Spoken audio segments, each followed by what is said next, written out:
सपनों का कारवां। उत्तराखंड के एक छोटे से गांव में, जहां गंगा की लहरें पहाड़ों की गोद में खेलती थीं, एक साधारण सा लड़का रहता था, अर्जुन। गांव का नाम था गंगा स्थल, जो अपने नाम के अनुरूप गंगा के किनारे बसा था।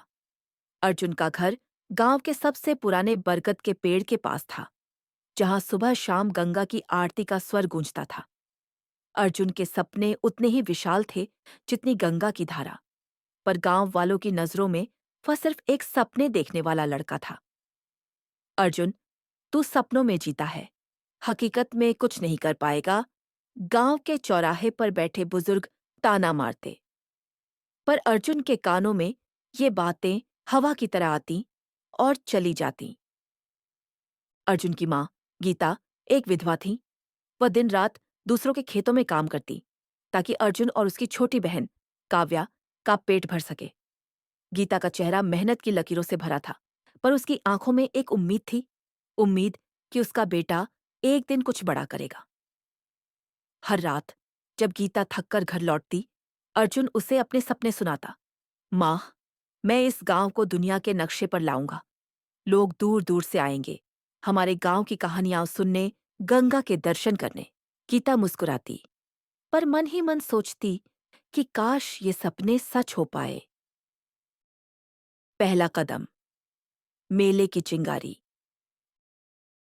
एक दिन गंगा स्थल में वार्षिक गंगा मेला लगा। ये मेला गांव की आत्मा था। रंग बिरंगे स्टॉल, लोक नृत्य और गंगा की पूजा का उत्सव। इस बार मेला कुछ खास था। एक एनजीओ, भारत संदेश के लोग आए थे, जो गांवों को पर्यटन स्थल बनाने की योजना पर काम कर रहे थे। उन्होंने घोषणा की कि वे एक ऐसे गांव की तलाश में हैं जिसकी अपनी अनूठी कहानी हो, जो दुनिया को आकर्षित कर सके। अर्जुन ने यह सुना और उसके दिमाग में एक चिंगारी जली। उसने अपने दोस्तों राधा और विक्रम को बुलाया। राधा एक कथक नर्तकी थी, जिसका नृत्य गंगा की लहरों की तरह लयबद्ध था। वह गांव की हर सांस्कृतिक सभा में अपनी कला दिखाती थी। विक्रम, दूसरी ओर, एक कहानीकार था। उसके दादाजी, जो गांव के पंचायत प्रमुख रह चुके थे, उसे गंगा स्थल की पुरानी कहानियां सुनाया करते थे। तीनों ने मिलकर फैसला किया कि वे एक यूट्यूब चैनल शुरू करेंगे, जिसमें गांव की संस्कृति, गंगा की कहानियां और उनकी अपनी यात्रा को दिखाएंगे। लेकिन अर्जुन, हमारे पास तो अच्छा कैमरा भी नहीं है। राधा ने चिंता जताई। हमें कैमरे की नहीं, कहानी की जरूरत है। अर्जुन ने हौसला बढ़ाया। मेरा पुराना फोन काफी है। बस हमें एक ऐसी कहानी ढूंढनी है जो लोगों का दिल जीत ले। खोज, खंडहर मंदिर का रहस्य। अर्जुन ने गांव के बुजुर्गों से बात शुरू की। गांव के सबसे पुराने व्यक्ति, नदी वाले बाबा, ने एक रहस्यमयी कहानी सुनाई। गंगा स्थल के जंगल में एक प्राचीन मंदिर था, जो अब खंडहर बन चुका था। उस मंदिर में एक शिलालेख था, जो गंगा के उद्गम से जुड़ी कहानी बताता था। बाबा ने बताया, कहते हैं, उस मंदिर में एक साधु ने 100 साल तक तपस्या की थी। उसकी तपस्या से खुश होकर गंगा ने वादा किया था कि यह गांव हमेशा समृद्ध रहेगा, बशर्ते लोग एकजुट रहें और अपनी संस्कृति को संजोए। ये सुनकर अर्जुन का उत्साह दोगुना हो गया। उसने राधा और विक्रम के साथ मंदिर खोजने की योजना बनाई। जंगल घना था, रास्ते कीचड़ भरे और जंगली जानवरों की आवाजें डरावनी थीं। राधा ने कहा, अर्जुन, क्या ये जरूरी है? अगर हम भटक गए तो? राधा, डर को जीतने से ही सपने सच होते हैं, अर्जुन ने जवाब दिया। विक्रम ने हल्का करने के लिए एक मजेदार कहानी सुनाई, उसके दादाजी की, जब वे जंगल में भटक गए थे और एक बंदर ने उनकी टोपी चुरा ली थी। तीनों हंसते हंसते जंगल में आगे बढ़े। कई घंटों की मेहनत के बाद वे मंदिर तक पहुंचे। खंडहर की दीवारों पर नक्काशी अब भी जीवंत थी, जैसे सदियों पुरानी कहानियां बोल रही हों। शिलालेख पर लिखा था, गंगा का आशीर्वाद तभी मिलेगा जब गांव का हर दिल एक साथ धड़के। अर्जुन ने अपने फोन से तस्वीरें और वीडियो बनाए। राधा ने मंदिर के सामने कथक नृत्य किया, जिसे विक्रम ने रिकॉर्ड किया। उस नृत्य में गंगा की लहरों की लय थी, जैसे वह मंदिर को श्रद्धांजलि दे रही हो। पहला व्लॉग, गंगा का आशीर्वाद। वापस गांव लौटकर अर्जुन ने अपने पुराने लैपटॉप पर वीडियो एडिट किया। उसने गांव की सुबह, गंगा की आरती, राधा का नृत्य और मंदिर की कहानी को एक कहानी की तरह पिरोया। वीडियो का नाम रखा गंगा का आशीर्वाद, गंगा स्थल की कहानी।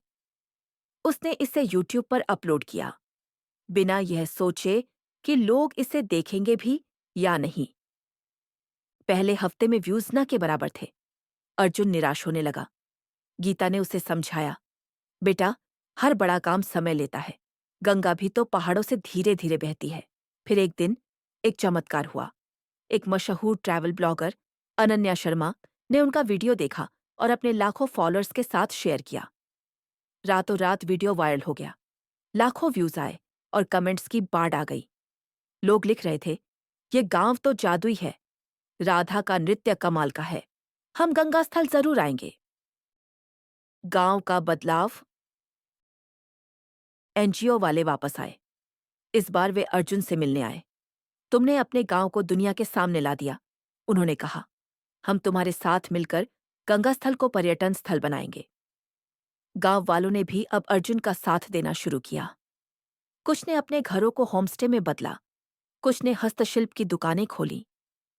राधा ने एक कथक स्कूल शुरू किया, जहां वह बच्चों को नृत्य सिखाती थी। विक्रम ने गांव की कहानियों को एक किताब में लिखना शुरू किया। लेकिन हर यात्रा में रुकावटें आती हैं। गांव के कुछ लोग, जो पहले अर्जुन का मजाक उड़ाते थे, अब जलन करने लगे। ये लड़का हमें सिखाएगा, एक बुजुर्ग, रमेश चाचा, ने ताना मारा। उन्होंने गांव में अफवाह फैलाई कि पर्यटक गांव की शांति भंग करेंगे। कुछ लोग उनके साथ हो गए। अर्जुन को यह बात चुभी। उसने गांव की सभा बुलाई। सभा में अर्जुन ने कहा, ये गांव हम सबका है। पर्यटक सिर्फ पैसे नहीं लाएंगे, वे हमारी संस्कृति को दुनिया तक ले जाएंगे। अगर हम एकजुट नहीं रहे तो गंगा का आशीर्वाद अधूरा रह जाएगा। उसकी बातों ने कई लोगों का दिल जीत लिया। गीता ने भी सभा में अपनी बात रखी। मेरे बेटे ने सपना देखा और हम सबको उसका साथ देना चाहिए। धीरे धीरे गांव वाले एकजुट होने लगे। नई चुनौतियां, नई कहानियां। अर्जुन का यूट्यूब चैनल अब गांव का गौरव बन गया था। हर हफ्ते वह नई कहानियां अपलोड करता, कभी गंगा के त्योहारों की, कभी गांव के बच्चों की मस्ती की, कभी नदी वाले बाबा की लोक कथाएं। एक दिन उसे एक ईमेल आया।